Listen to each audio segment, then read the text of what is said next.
ایک بات اچھی طرح سے ہم سب کو معلوم ہونا چاہیے کہ ہمارا بنیادی عقیدہ یہ ہے کہ مرنے کے بعد ہمیں اٹھایا جائے گا، اور جو ہماری روح ہے اس وقت ہمارے جسم میں، یہی روح ہوگی، اور جو جسم ہمارا ہے یہی جسم ہوگا۔ اسی روح اور اسی جسم کے ساتھ اللہ پاک ہمیں اٹھائے گا، اور یہ سبق اتنا بار بار ریپیٹ کروایا گیا، اتنا بار بار دہرایا گیا، پورے قرآن میں اتنی بات کسی مسئلے کے متعلق نہیں دہرائی گئی جتنا بعث بعد الموت، مرنے کے بعد اٹھنے کا اور آخرت کا تذکرہ کیا گیا۔ قرآن مقدس کا 70% حصہ اسی پر مشتمل ہے، آخرت پر، مرنے کے بعد اٹھائے جانے پر، حساب پر، جزا و سزا پر، جنت و جہنم پر، تاکہ ہمارا عقیدہ مضبوط ہو۔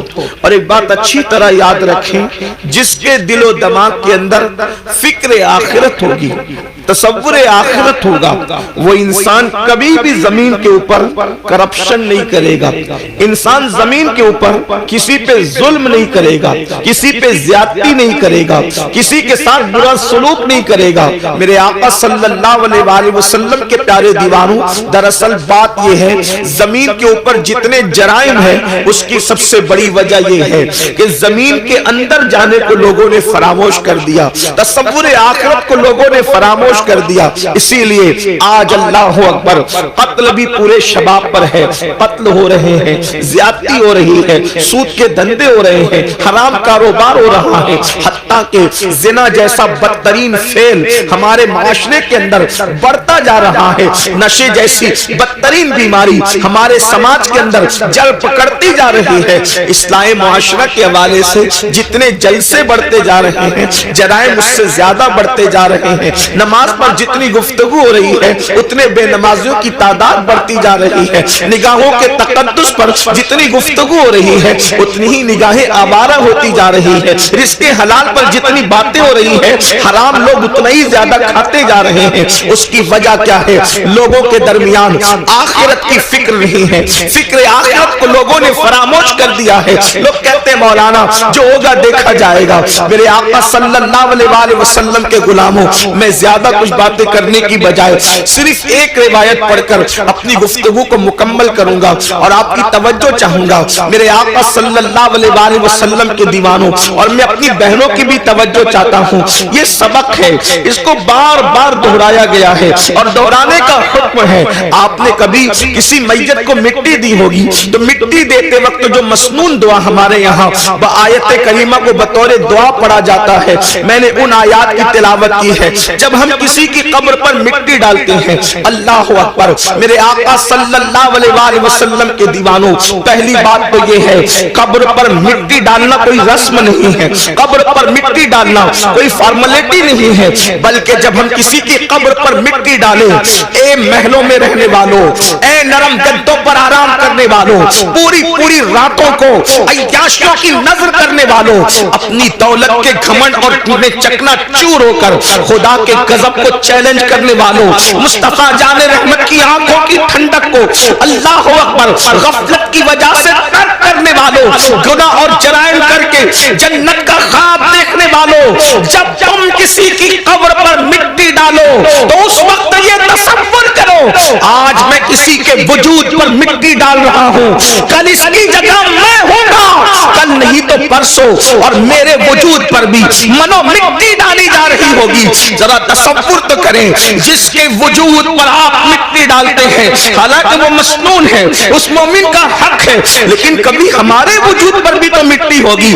وجود پر ننھا سا کوئی دھبا اگر لگ جائے، چاہے پھول کا ہو، چاہے عطر کا ہو، چاہے تیل کا ہو، چاہے سالن کا ہو، کتنا بے چین ہو جاتے ہو۔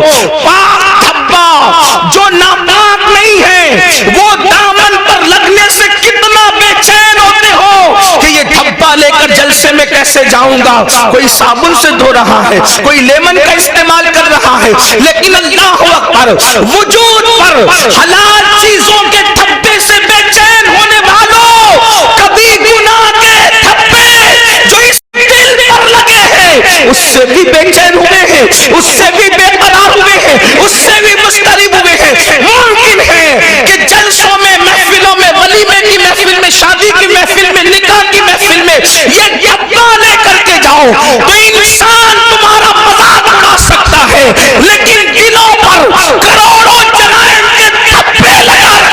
فرشتے اور اللہ کے نیک بندے دلوں سے نفرت کر رہے ہیں. خدا کلام نہیں فرمائے گا, خدا نگاہ رحمت نہیں فرمائے گا. اللہ اکبر, کیا بنے گا اس وقت ہمارا. اللہ اللہ, جب ہم پہلی مٹھی بھر کے مٹی ڈالتے ہیں تو کہتے ہیں منہا خلقناکم, اسی پر انسان کا غرور چکنا چور ہو جانا چاہیے. لوگ کہتے ہیں میں سردار ہوں, میں مخیر ہوں, میں ادیب ہوں, میں خطیب ہوں, میں ڈاکٹر ہوں, میں انجینئر ہوں, میں وکیل ہوں. آپ جانتے ہیں موبائل کی ریکارڈنگ کی گئی کہ سب سے زیادہ دنیا میں انسان کیا الفاظ بولتا ہے پوری دنیا میں.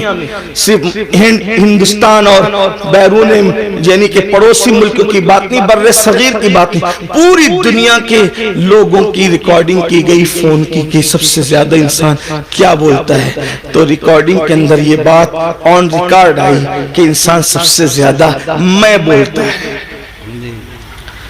میں سے زیادہ وہ کوئی دوسرے الفاظ کا استعمال نہیں کرتا. اور یاد رکھنا, جہاں انا ہے, اس لیے کہ میں کو عربی میں انا کہتے ہیں, جہاں انا ہے وہاں فنا ہے. جب تک انسان میں میں ہے, اگر وہ تہجد بھی پڑھے تو اللہ کی معرفت نصیب نہیں ہوتی. جب تک انسان میں ہے, اگر وہ قرآن بھی ایک دن میں پورا ختم کر لے اللہ کا عرفان نصیب نہیں ہوتا. اسی لیے صوفیہ پہلے میں نکالتے ہیں, جہاں میں ہے وہاں کچھ نہیں ہے. حضرت علامہ شرف الدین یحییٰ منیری رحمت اللہ تعالی علیہ اپنی کتاب مکتوبات صدی دو صدی کے ایک مکتوب میں لکھتے ہیں, اگر انسان تیرے دل میں ذرہ برابر بھی میں انا تکبر ہے, ذرہ برابر, تو اللہ تیری عبادت قبول نہیں کرے گا. عبادت کی قبولیت کے لیے میں کا ختم ہونا ضروری ہے. اس لیے کہ سب کو شیطان نے تباہ کیا, اور شیطان کو جس نے تباہ کیا یہ اس کی میں ہے. اس سے پتا چلا کہ شیطان سے بڑھ کر بھی کوئی اگر نقصان دہ چیز ہے تو اس کو میں کہتے ہیں, اس کو انا کہتے ہیں, اس کو گھمنڈ اور تکبر کہتے ہیں. قرآن کہتا ہے وَاسْتَكْبَرَ وَكَانَ مِنَ الْكَافِرِينَ, تکبر کیا اور کافروں میں سے ہو گیا. مسلمانوں, اس لیے صرف عبادت پر توجہ نہ ہو, بلکہ جو عبادت غرور پیدا کر دے, گھمنڈ پیدا کر دے, اس سے اللہ کی پناہ نہ ہو. اللہ کی پناہ طلب کرو. یاد رکھنا, اگر دامن میں توجہ کرنا, میں صوفیہ کی بات کر رہا ہوں, اللہ اکبر, اگر گناہ کر کے ندامت ہے اور عمل کر کے گھمنڈ ہے, تو عمل کر کے گھمنڈ سے بہتر گناہ کی ندامت ہے. یہ بات اچھی طرح یاد رکھنا.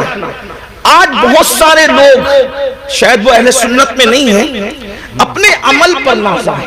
دوسروں میں اور ہم میں فرق یہی ہے کہ وہ صرف عمل پر ناز کرتے ہیں, اور ہم عمل کر کے عمل پر نہیں, جانے عمل محمد رسول اللہ کی نسبت پہ ناز کرتے ہیں. نعرہ تکبیر, نعرہ رسالت, اولاد غوث اعظم.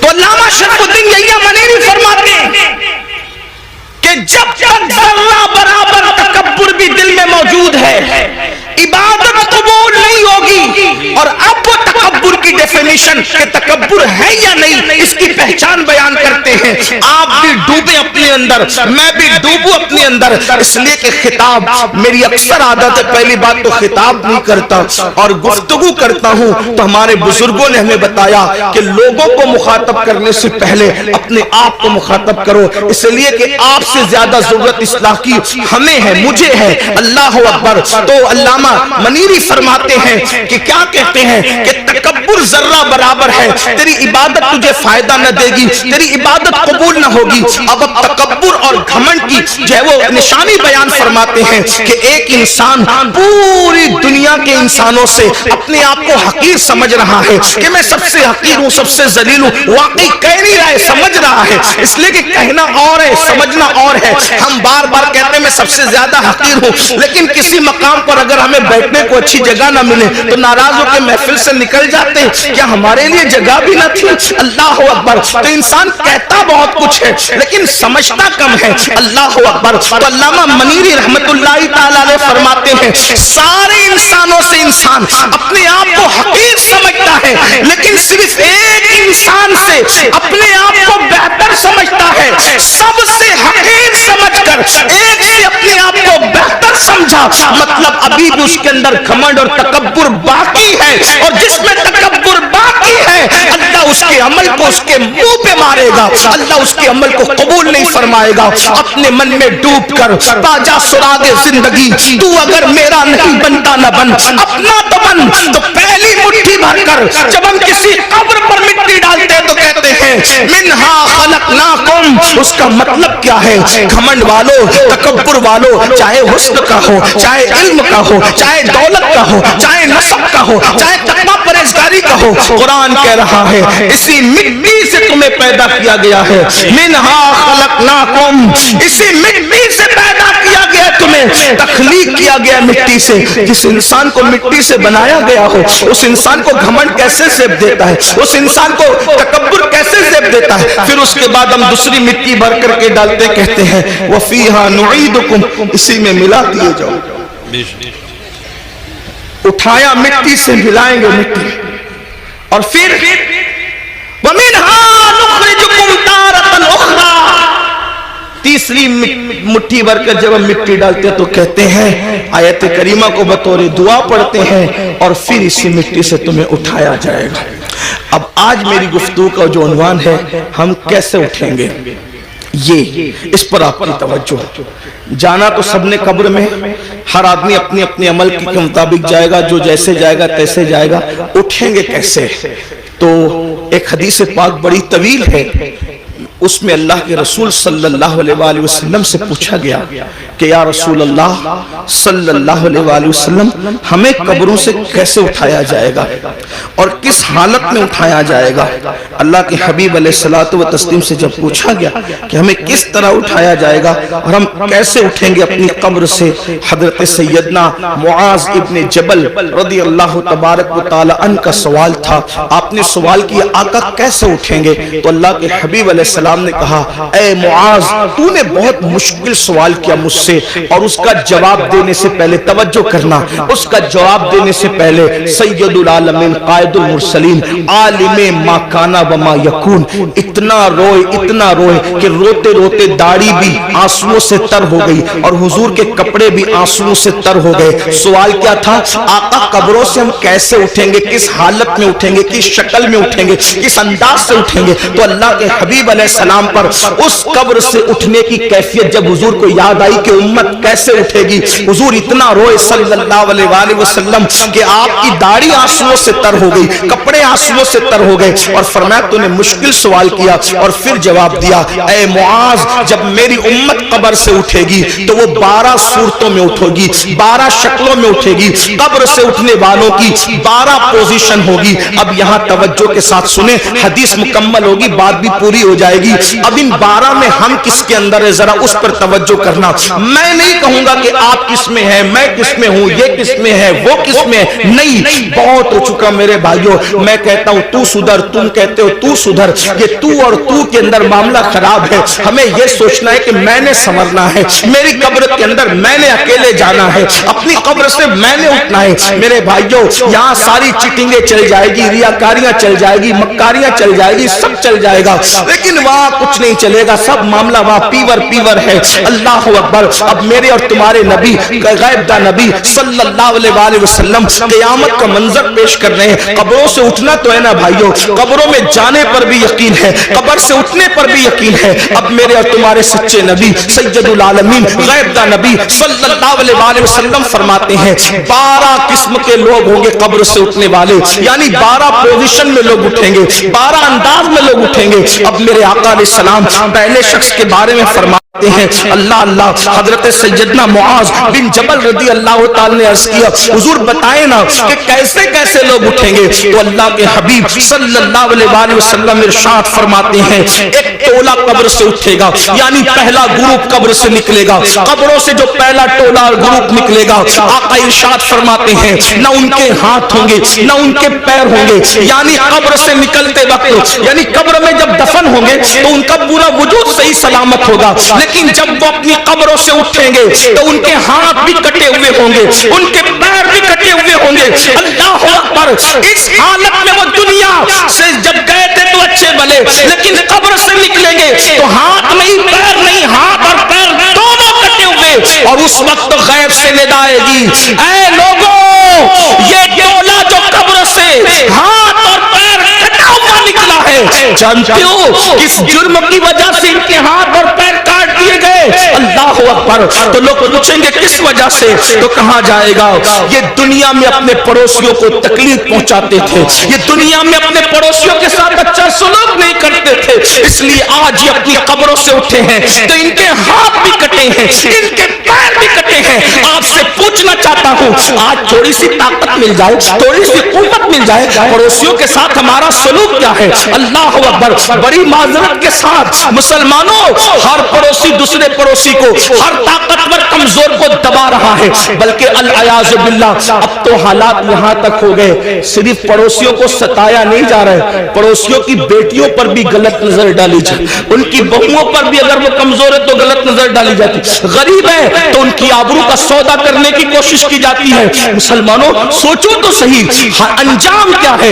یہ دنیا ہے, دنیا میں کوئی روکے نہ روکے, کوئی ٹوکے نہ ٹوکے, کوئی جو چاہے جس طرح چاہے کر لے, مگر قبر ہے, آخرت ہے. ذرا سوچو تو صحیح, دنیا میں جس کے ہاتھ نہیں اس کا انجام کیا, دنیا میں جس کے پیر نہیں اس کی حالت کیا, لیکن آخرت میں جو اللہ اکبر لنگڑا اور لولا کر دیا جائے کس بنیاد پر؟ پڑوسیوں کو ستانے کی بنیاد پر. آئیے میں طول نہ دیتے ہوئے صرف ایک دو روایت اس سلسلے میں آپ کی خدمت میں پیش کروں. جانتے ہیں اللہ کے رسول علیہ السلام فرماتے ہیں کہ جبریل نے میرے پاس آ کر پڑوسیوں کے بارے میں ایسی ایسی باتیں کرنا شروع کی کہ مجھے اندیشہ ہوا کہ کہیں پڑوسیوں کو وراثت میں حقدار نہ کر دیا جائے, پڑوسیوں کو جو ہے انسان کے مال میں شریک نہ کر دیا جائے. آقا علیہ السلام ارشاد فرماتے ہیں کہ کوئی بندہ پیٹ بھر کر کے کھانا کھا کے سو جائے اور اس کا پڑوسی بھوکا ہو, آقا فرماتے ہیں وہ کامل مومن نہیں ہو سکتا. یہاں تک آقا فرماتے ہیں کہ پڑوسی کا حق یہ ہے جب تم اچھا کھانا بناؤ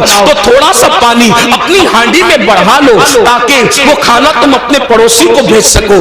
آج ہم جلسوں میں, کانفرنسوں میں اور تحریروں میں بڑی درد بھری باتیں کرتے ہیں. آج لوگ کیا کہتے ہیں؟ اس کی بیٹی بھاگ رہی ہے, یہ ہو رہا ہے, وہ ہو رہا ہے. میں کہتا ہوں سب ہو رہا ہے. اگر ہم نے اپنے پڑوسی کا خیال کر لیا ہوتا تو غریب کی بیٹی نہ بھاگتی. اور ایک بات آپ کو بتاؤں, کس نے کہہ دیا کہ صرف غریب کی بیٹی بھاگ رہی ہے؟ بڑی معذرت کے ساتھ صرف غریبوں کی نہیں بلکہ مالداروں کی بھی, اور اس کی وجہ صرف غربت نہیں ہے بلکہ اچھے رشتوں کا نہ آنا بھی اس کی وجہ ہے, جہیز کی لعنت بھی اس کی وجہ ہے, ساتھ ہی ساتھ علم کا نہ ہونا بھی اس کی وجہ ہے, ساتھ ہی ساتھ فضول خرچیوں میں ہمارا پڑھ کر کے شادیوں کو مہنگا کرنا بھی اس کی وجہ ہے. لیکن بس اتنا عرض کرنا چاہتا ہوں اپنے پڑوسیوں کا خیال کرو, پڑوسیوں کا لحاظ کرو, اور اگر پڑوسیوں کو ستاؤ گے, ظلم کرو گے تو یاد رکھنا قبر سے بغیر ہاتھ اور بغیر پیر کے اٹھنے کے لیے تیار ہو جاؤ. اسی پہ بس نہیں, آقا فرماتے ہیں وہ لنگڑے بھی اٹھیں گے, لولے بھی اٹھیں گے, اور ان کو منہ کے بل گھسیٹتے ہوئے جہنم میں لے جایا جائے گا کہ تم نے پڑوسیوں پہ ظلم کیا تھا. ایک بات پڑوسیوں کے متعلق اور رس کروں آپ سے, آج پڑوسیوں کے ساتھ اچھا سلوک ہمارا نہیں. کل لوگ جب گھر خریدنے جاتے تھے تو دیکھتے تھے کہ مسلمان رہتا ہے کہ نہیں رہتا ہے پڑوس میں، اور لوگ مسلمان کے پڑوس میں رہنا پسند کرتے تھے، اور آج لوگ مسلم محلے میں رہنا پسند نہیں کرتے۔ کیوں؟ سب سے زیادہ کچرا اور گھان اگر کسی علاقے میں ہوگی تو مسلم محلے میں، ننگے بچے چڈی پہن کر کے گالی گلوچ کر رہے ہوں گے تو مسلمانوں کے محلے میں، رات کے 3-3 بجے تک کے جھگڑے فساد کی آواز آ رہی ہوگی تو، اور ٹی وی کا آواز زور سے ہو رہا ہوگا تو مسلمانوں کے محلے میں۔ حد ہے، جس مذہب نے ڈسپلین سکھایا آج اس مذہب کے ماننے والے ڈسپلین سے دور ہے، اور دوسروں نے ہم سے سیکھ لیا اور ہم کورے ہو گئے۔ یہ رونا ہے، کوئی ڈسپلین ہماری زندگی میں نہیں۔ مسلمانوں سوچو تو صحیح، ہم کہاں ہیں؟ ہمیں اس سے نکلنا ہے۔ ہمیں اگر ہم دین سیکھنے آئے ہیں جلسوں میں تو مبارکباد کے مستحق ہیں، اور اگر ہم صرف بھیڑ کرنے آئے تو جلسوں کے اندر سیاسی جلسوں میں سر دیکھے جاتے، مذہبی جلسوں میں سر نہیں دیکھے جاتے، یہاں تو بدلنے والوں کی تعداد دیکھی جاتی ہے۔ اگر جلسے انقلاب نہیں پیدا کر رہے، صرف رسومات پر ہیں، تو یہ قیامت کی نشانیوں میں سے ایک نشانی ہے۔ اللہ کے رسول علیہ السلام نے فرمایا قیامت کی نشانیوں میں سے ایک نشانی یہ ہے کہ لوگ دین سننے جمع ہوں گے، دین پر عمل کرنے جمع نہیں ہوں گے۔ اللہ اکبر، جلسے والے بھی خوش، خطیب صاحب بھی خوش کہ کیا ہزاروں کی بھیڑ تھی، لیکن کہتا ہوں یہ قیامت کی نشانی ہے۔ دن اس وقت تک ٹھنڈا نہیں ہوگا ہمارا جب تک کہ جیسے جلسے میں رات کے 3 بجے تک ٹک کر بیٹھتے ہو، اسی تعداد میں جب تک نماز فجر میں نہ آؤ ہمارے گلے کے ٹھنڈے نہیں ہو سکتے۔ اس لیے کہ سروں کو گن کر سیاسی لیڈر تو خوش ہو سکتے ہیں، مذہبی لوگ اس سے خوش نہیں۔ ہاں شکر ضرور ہے کہ آپ آ گئے، اللہ کا شکر ہے، شکر کرتے ہیں، لیکن کتنے لوگ عمل کرتے ہیں، کتنے لوگ تبدیل ہوتے ہیں؟ تبدیل ہونے کے لیے سنو، اور آج کے بعد عہد کرو پڑوسیوں کے ساتھ بدسلوکی نہیں ہوگی۔ ایک بات آپ سے کہتا ہوں، ہمارے امام الائمہ سراج الامہ کاشف الغمہ سیدنا نعمان بن ثابت امام اعظم ابو حنیفہ کا ایک پڑوسی تھا، موسیقی کے فن میں ماہر تھا، اور آپ کو ستانے کے لیے پوری رات موسیقی بجاتا تھا، میوزک بجاتا، بہت تکلیف پہنچاتا تھا، گانا بھی گاتا تھا، تکلیف پہنچانا ہی اس کا مشغلہ تھا۔ اور ایک بات یہ بھی یاد رکھنا، اگر کوئی پڑوسی آپ کو ستائے آپ صبر کریں، کیونکہ پڑوسی کا حق ہے، آپ صبر کریں، آپ اس میں ظلم نہ کریں۔ امام اعظم ابو حنیفہ رحمت اللہ تعالی علیہ صبر کرتے تھے۔ ایک دن کسی نے اس کی کمپلین کر دی بادشاہ کی سپاہ کے پاس، بادشاہ کے سپاہی ہے اس کو اٹھا کے لے گئے، اور جب اس کو اٹھا کر کے لے گئے تو امام اعظم ابو حنیفہ نے کسی سے پوچھا آج اس گویے کی آواز نہیں آتی؟ دیکھو ہم تو کبھی برساں برس پڑوسیوں کی خیال ہی نہیں رکھتے، آواز آ رہی کہ نہیں آ رہی، کس حالت میں نہیں ہے، لیکن امام اعظم تھے۔ یہی تو بات ہے، دین مکمل دین ہے، دین مکمل نظام حیات ہے، دین مکمل جو ہے اللہ اکبر قانون زندگی ہے۔ امام نے پوچھا آج اس گویے کی آواز نہیں آ رہی ہے، تو کسی نے عرض کی خوشی خوشی حضرت اس کو تو پولیس اٹھا کے لے گئی، اس پہ تو کمپلین ہو گئی ہے، اس کو جیل میں ڈال دیا گیا۔ اب میرے پڑوسی کو جیل میں ڈال دیا گیا، آپ اسی وقت تشریف لے گئے، اور جانے کے بعد آپ نے فرمایا کہ میرا پڑوسی ہے، اس کو جیل میں کیوں ڈالا گیا؟ تو کہا آپ کو ستاتا تھا، گاتا تھا، میوزک بجاتا تھا، موسیقی بجاتا تھا، اس لیے یہ حال کیا گیا۔ فرمایا کوئی بات نہیں، اس کا میرا مسئلہ ہے، لیکن میں تو اس کو لے جاؤں گا۔ اور امام اعظم اپنے سورس سے، اپنی سفارش سے اس کو چھڑا کر لائے۔ رستے میں اس نے کہا میں تو آپ کو ستانے کے لیے کرتا تھا، آپ نے مجھے کیوں چھڑایا؟ فرمایا جو تو کرتا تھا وہ تیرا اپنا عمل ہے، مجھے پڑوسی کے ساتھ حسن سلوک کا حکم دیا گیا ہے، میں نے اس پر عمل کیا۔ قدم پکڑ کر کہتے ہیں واللہ اگر کسی کو امام اعظم کہلانے کا حق ہے تو وہ ثابت کا بیٹا نعمان آپ ہی ہے۔ نعرہ تکبیر، نعرہ رسالت۔ کا طریقہ تھا ہم اپنے پڑوس کے ساتھ, آج تو پڑوس میں سگا بھائی بھی رہتا ہے, ہم اس کے ساتھ کیا سلوک کرتے ہیں. اچھا کھانا بناتے ہیں تو معاذ اللہ چھپا چھپا کر کے کھاتے ہیں, ایسا نہیں ہونا چاہیے. پھر میرے اور تمہارے آقا صلی اللہ علیہ وآلہ وسلم ارشاد فرماتے ہیں, دوسرا گروہ, دوسرا قافلہ, دوسرا ٹولہ جب اپنی قبر سے نکلے گا تو اس کی شکل سور کی طرح اور خنزیر کی طرح ہوگی.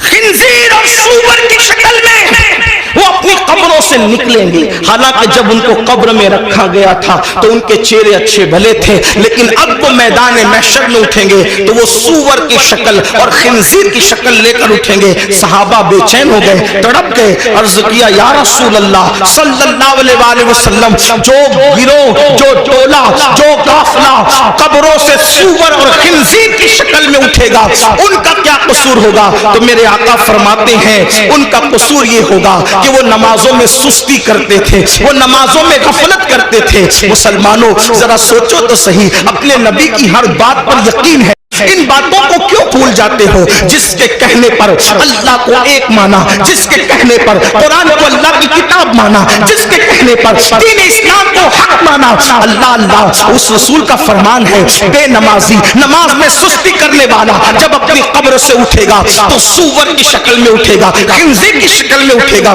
اس پر زیادہ بات نہ کرتے ہوئے ایک روایت آپ کے سامنے پیش کروں. کھلے دلوں کے ساتھ اور کھلی آنکھوں کے ساتھ, کھلے کانوں کے ساتھ سننا. اپنے آپ پہ رحم کر لو, اپنے آپ پہ رحم کر لو. اللہ کے بندو, آخرت کی گھاٹی بڑی مشکل ترین گھاٹی ہے. ہم نے اس کو جتنا آسان سمجھا اتنا آسان نہیں ہے. میرے امام کہتے ہیں اللہ اکبر, پاٹ وہ کچھ دھار یہ کچھ زار ہم, یا الہی کیوں کر اترے پار ہم, اپنی ستاری کا یا رب واسطہ ہو نہ رسوا پر سرے بازار ہم. اللہ ہمیں فیس بک کے لیے تو وقت ہے, یوٹیوب پر بیٹھنے کے لیے تو وقت ہے, دوستوں کی محفلوں کے لیے تو وقت ہے, بیوی بچوں کے لیے تو وقت ہے, سب کے لیے وقت ہے, رب کے لیے وقت نہیں. سن لو اور اچھی طرح سے سن لو. اللہ حضرت علامہ عثمان ابن حسن رضی اللہ تبارک و تعالیٰ عنہ اپنی کتاب میں لکھتے ہیں, میری بہنوں کی بھی توجہ, اللہ کے حبیب علیہ السلام کا ظاہری دور ہے, آقا علیہ السلام اپنے صحابہ کے جرمٹ پہ جلوگر ہیں. ایسے میں ایک نوجوان روتے ہوئے آتا ہے اور عرض کرتا ہے یا رسول اللہ صلی اللہ علیہ وآلہ وسلم, میرے ابو کا انتقال ہو گیا, میرے باپ کا انتقال ہو گیا.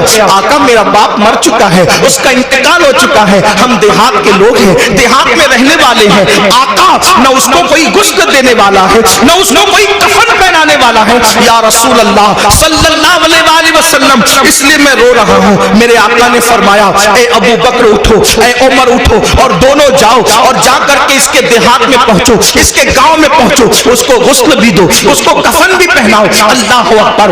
جب صدیق اکبر, فاروق اعظم, میرے آقا کے دونوں یار شیخین کریمین اٹھے اور دیہات میں پہنچے تو جیسے میت کے قریب گئے غسل دینے کے لیے چہرے سے چادر ہٹائی, چہرے سے چادر ہٹائی تو کیا دیکھا کہ اس کا منہ, میت کا منہ کالے سور کی طرح ہو گیا, کالے خنزیر کی طرح ہو گیا. اللہ اکبر. صدیق و فاروق نے جب یہ منظر دیکھا زار زار رونے لگے, زاروں قطار رونے لگے. ایک قاصد کو اللہ کے رسول صلی اللہ علیہ وآلہ وسلم کی بارگاہ میں پیش کیا گیا, یا رسول اللہ اس کا چہرہ تو کالے سور کی طرح, کالے خنزیر کی طرح ہو گیا, اس کو کیسے غسل دے, اس کو کیسے کفن پہنائے. اللہ اکبر. میرے اور تمہارے آقا صلی اللہ علیہ وآلہ وسلم خود تشریف لائے چل کر کے, اور جب اس کا منہ کالے خنزیر کی طرح دیکھا حضور علیہ السلام بھی رو پڑے. پھر میرے آقا نے دعا کی اور دعا کرنے کے بعد اس کا چہرہ ٹھیک ہو گیا. جب چہرہ ٹھیک ہو گیا تو پھر غسل دیا گیا, کفن پہنایا گیا, نماز جنازہ پڑھی گئی, اور جب جنازہ مکمل ہو گیا تو کسی نے دھیرے سے کہا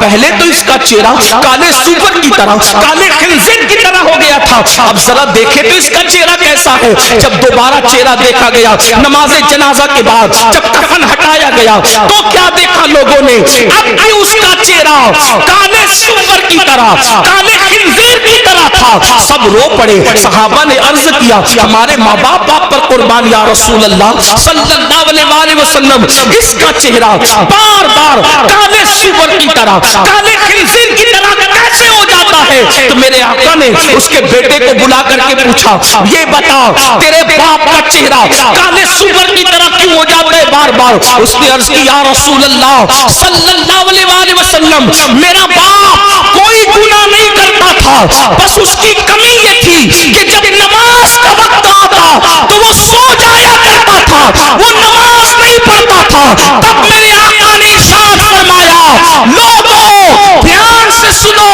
جو نماز میں سستی کرے گا وہ اپنی قبر سے اس حالت میں اٹھے گا کہ اس کا منہ کالے سور کی طرح ہوگا، کالے خنزیر کی طرح ہوگا۔ بتاؤ چہرے پر پھنسی آ جائے کتنا بے چین ہو جاتے ہو، کسی کے چہرے پہ سفید داغ آ جائے کتنا بے چین ہو جاتا ہے۔ لوگ منہ پہ رومال رکھ کے پھرتے ہیں، اگر اس کو فالج ہو جائے میرا ٹیڑھا منہ لے کر میں کیسے جاؤں، سفید داغ لے کر کیسے جاؤں، پھنسی لے کر کیسے جاؤں۔ اپنے جیسے انسانوں کے سامنے جب یہ عیب لے کر نہیں جاتے، جس کو ڈاکٹر درست کر سکتا ہے وہ عیب لے کر نہیں جاتے۔ اللہ نہ کرے نماز چھوڑنے کی وجہ سے منہ کالے سور کی طرح ہوگا تو اللہ کی بارگاہ میں کیا منہ لے کر جاؤ گے، کس طرح منہ لے کر جاؤ گے؟ اور سن لو دنیا کے امتحان میں اگر ناکام ہو گئے تو پھر کامیابی کے چانسز ہے، مگر آخرت کے امتحان میں اگر ناکام ہوئے پھر کامیابی کا کوئی چانس نہیں ہے۔ پہلی اور آخری مرتبہ موقع ملے گا، کیا تیاری کی اس کے لیے؟ نہیں، ہمیں ٹائم نکالنا ہوگا۔ بڑی معذرت کے ساتھ ایک بات اور آپ سے کہوں، آج میری قوم کے دماغ میں ایک خط ہے، نہیں ہم تو غوث پاک کے ماننے والے، ہم تو غریب نواز کے ماننے، ہم تو اعلیٰ حضرت کے ماننے، ہم تو شاہ برکت اللہ کے ماننے، تو ہمیں کیا ہوگا؟ ہم نے تو زنا کر کے بھی جنت ہی ملنی، ہم نے تو نماز چھوڑ کے بھی جنت ہی ملنی، ہم نے تو پوری زندگی قرآن کو ہاتھ نہیں لگایا، تو کیونکہ ہم ماننے والے کتنے بڑوں کے، جتنے بڑوں کے ماننے والے ان کی بڑائی میں مجھے کوئی شک نہیں، لیکن ایک بات ضرور کہتا ہوں، جب نوح علیہ السلام کا بیٹا جہنم میں جا سکتا ہے، سلبی بیٹا، اور قرآن پھر اس کا نسب بھی کاٹ کر کے اعلان کرتا ہے لیس من اہلی، کبھی آپ کی اولاد سے نہ رہا، تو جب سگے بیٹے کا نسب کٹ سکتا ہے تو پھر نام لیواؤں کا رشتہ نسبتیں کیوں نہیں کٹ سکتی؟ وہ شخص غوث پاک کا کیسے ہو سکتا ہے جو نماز نہیں پڑھتا؟ کیونکہ غوث پاک کہہ چکے کہ بے نمازی مرے تو اسے مسلمان کی قبرستان میں دفن مت کر۔ میں لوگوں کو کہتا ہوں، کچھ لوگوں کو برا بھی لگتا ہے لیکن مجھے لوگوں کا خیال کم ہے۔ ہم لوگ قادری بن گئے، چشتی بن گئے، نقشبندی بن گئے، سہروردی بن گئے، مداری بنے، وارسی بنے، برکاتی بنے، رضوی بنے، اشرفی بنے، سب بنے۔ اب سے پوچھتا ہوں، سچ بتانا اپنے ایمان والے دلوں پہ ہاتھ رکھ کے، کیا ہم سچے مسلمان بھی بنے؟ ہم اپنے آپ سے پوچھو، آج سب بنے؟ قادری، چشتی، نقشبندی، ادیب، خطیب، شہیر، یہ وہ مخیر، یہ سب بنے؟ سچے مسلمان بھی بنے؟ آپ کہیں گے تو کیسی بات کرتے آیا ہے، ہم کیا مسلمان نہیں؟ میں نے کہا میں آپ کے اسلام کا منکر نہیں، لیکن پوچھ رہا ہوں کیا سچے مسلمان بھی بنے؟ کہا وہ کیوں؟